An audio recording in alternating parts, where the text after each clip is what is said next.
ಈಗ ಒಂದ್ ಕಡೆ ಜನರು ಸುಲಿಗೆ ಮಾಡ್ತಾ ಇದೆ ಯಾವುದು ಈ ನಮ್ಮ ಮೆಟ್ರೋ, ಯಾಕಂದ್ರೆ ನಾಡ್ದು ಫೆಬ್ರವರಿಲಿ ಮತ್ತೆ ಪ್ರೈಸ್ ಹೈಕ್ ಅನ್ನೋದು ಗೊತ್ತಾಗ್ತಾ ಇದೆ.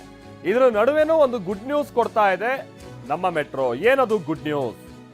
ಅದು ಗುಡ್ ನ್ಯೂಸು ಅಗೈನ್ ಇದು ಕೂಡ ದುಬಾರಿನೋ ಅದು ನೀವು ಡಿಸೈಡ್ ಮಾಡಿ. ಯಾರ್ಯಾರು ಓಡಾಡ್ತಾ ಇದ್ದೀರಾ ಅವ್ರಿಗೆ ಅದು ಅನುಭವ ಇರುತ್ತೆ. ಏನು ಅಂದ್ರೆ ದಿನದ ಪಾಸು, 3 ದಿನದ ಪಾಸು, 5 ದಿನದ ಪಾಸು ಅಂತ ಇದೀಗ ಲಭ್ಯ ಆಗ್ತಾ ಇದೆಯಂತೆ ಮೆಟ್ರೋ ಇಂದ. ಸೊ ಈ ಹೆಂಗೆ BMTCಲಿ ದಿನದ ಪಾಸ್ ಎಲ್ಲ ಸಿಗುತ್ತಲ್ಲ ನಿಮಗೆ, ಆ ರೀತಿಯಾಗಿ ಮೆಟ್ರೋ ಕೂಡ ಈಗ ಪಾಸ್ ಕೊಡ್ತಾ ಇದೆ. ಆಮೇಲೆ ಅದರಲ್ಲಿ ಅನ್ಲಿಮಿಟೆಡ್ ಪ್ರಯಾಣ ಮಾಡ್ಬೋದು ಆ ಪಾಸ್ಗಳು ನಿಮ್ಮ ಹತ್ರ ಇದ್ದರೆ.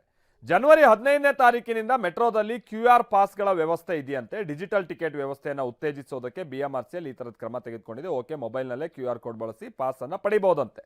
ಯಾವುದೇ ಭದ್ರತಾ ಠೇವಣಿ ಕೂಡ ಇರಲ್ಲ. ಈಗ ಇವ್ರ ಕಾರ್ಡು, ಮೆಟ್ರೋ ಕಾರ್ಡ್ ನೀವು ತಗೊಬೇಕು ಅಂದರೆ ಏನೋ 50 ರೂಪಾಯಿನೋ ಭದ್ರತಾ ಠೇವಣಿ ಏನೋ ಇದೆಯಲ್ಲ, ಬಹುಶಃ ಅದು ಇದ್ದಂಗಿಲ್ಲ. ಈಗ ಆಯಿತು, ಪಾಸ್ಗಳಿಗೆ ಲೆಕ್ಕಾಚಾರ ಹೆಂಗೆ? ಒಂದು ದಿನದ ಪಾಸ್ಗೆ 250 ರೂಪಾಯಿ. 250 ರೂಪಾಯಿ ಕೊಟ್ಟು ನೀವು ಪಾಸ್ ತಗೊಂಡ್ರೆ ನೀವು ಎಷ್ಟು ಬೇಕಾದ್ರೂ ಓಡಾಡ್ಬೋದು. ಬೈಯಪ್ಪನಹಳ್ಳಿಯಿಂದ ಮೆಜೆಸ್ಟಿಕ್ಕಿಂದ ನೀವು ಮೈಸೂರು ರೋಡು ಎಲ್ಲಿ ಬೇಕಾದರೂ ಓಡಾಡ್ಬೋದು. ಬಹುಶಃ 250 ರೂಪಾಯಿ ಅದಕ್ಕೆ, ಬಹುಶಃ ಅಲ್ಲ 250 ರೂಪಾಯಿ ನಿಖರವಾಗಿ ಸಿಕ್ಕಿರೋ ಮಾಹಿತಿ ಪ್ರಕಾರವಾಗಿ. 3 ದಿನದ ಪಾಸ್ ಇನ್ನೊಂದಿದೆ, ಅದಕ್ಕೆ 550 ರೂಪಾಯಿ. 5 ದಿನದ ಪಾಸ್ ಒಂದಿದೆ, ಅದಕ್ಕೆ 850 ರೂಪಾಯಿ ಅನ್ನೋದು ಗೊತ್ತಾಗ್ತಾ ಇದೆ. ಸೊ ನೀವು 1 ದಿನದ ಪಾಸ್ಗೆ 250 ರೂಪಾಯಿ.